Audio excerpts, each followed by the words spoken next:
ফের ভুটানে ভারী বৃষ্টি, ফের বিপর্যস্ত উত্তরবঙ্গের বিস্তীর্ণ এলাকা। কেন্দ্রীয় সরকারকে বারবার বলার পরেও কোনো পদক্ষেপ না হওয়ায় অথই জলে ইন্দো ভুটান রিভার কমিশন। ভুটানের জল নিয়ে রাজনীতির জল গরম।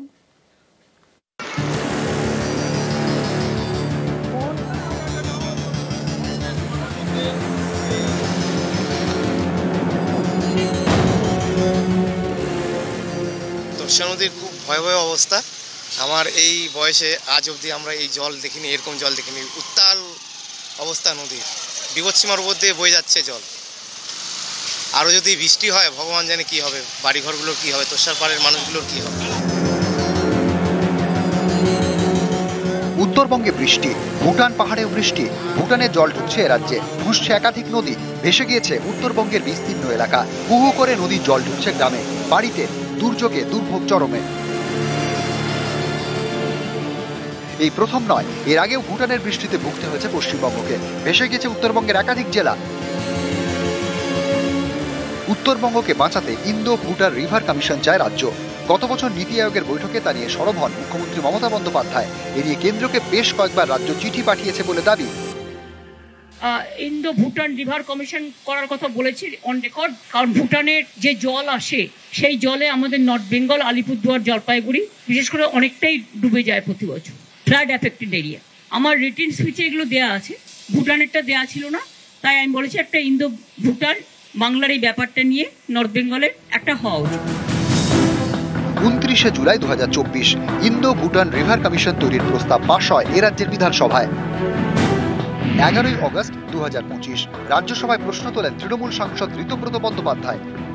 তৃণমূল সাংসদের প্রশ্নের জবাবে জলশক্তি মন্ত্রক জানায়, ইন্দো ভুটান রিভার কমিশন তৈরির মতো কোনো প্রস্তাব ভাবনা চিন্তায় নেই।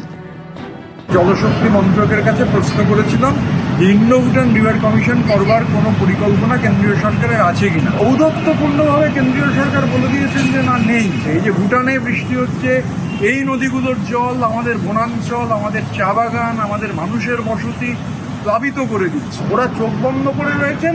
আসলে বাংলাকে ডুবিয়ে দেওয়াটা বিজেপির রাজনৈতিক এজেন্ডা। বাংলার মানুষ ডুবে গেলে ওদের কিছু যায় আসে না।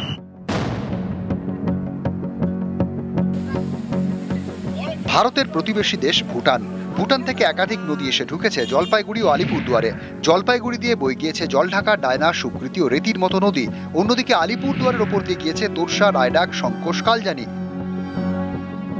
ফের ভুটান পাহাড়ে বৃষ্টি, ফের বিপর্যস্ত উত্তরবঙ্গ। এই পরিস্থিতি মোকাবিলায় বারবার কেন্দ্রের কাছে ইন্দো ভুটান রিভার কমিশনের দাবি জানিয়েছে রাজ্য সরকার। যা তৈরি হলে ভুটানে রেইন গেজ স্টেশন বসানো হবে। কোথায় কত বৃষ্টির পূর্বাভাস তা জানা যাবে। বৃষ্টির জল নদীপথে আটকানো সম্ভব কিনা তাও নিশ্চিত করা যাবে।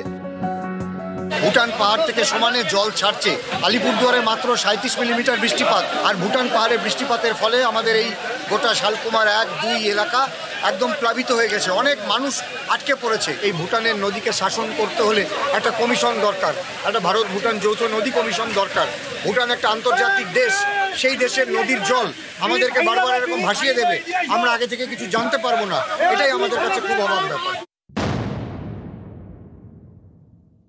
কলকাতায় সেদিন ডুবে গেল কি করে? বরুণ দেবের সঙ্গে ফিরাদ হাকিম চুক্তি করবে কত কারণে? যেখানে ভুটানের অবস্থান আর যেখানে পশ্চিমবঙ্গের অবস্থান, এটা তো আপনি পরিবর্তন করে দিতে পারেন না। আপনি জল ধারণ করবেন কি করে? এটাকে পাঁচিল তুলে বোল্ডার ফেলে নিয়ন্ত্রণ করা যায় না। সবচেয়ে পশ্চিমবঙ্গের প্ল্যান্ট সিটি হচ্ছে কুচবিহার। আজকে সেই শহরে জলটা কেন ঢুকেছে? কুচবিহারের জলের নিকাশি ব্যবস্থা ন্যূনতম রক্ষণাবেক্ষণ, সেই দায়িত্ব তো ওখানকার দখলদারি তৃণমূল কংগ্রেস আর মিউনিসিপ্যালিটি নেয়নি। নিউজ 18 বাংলা।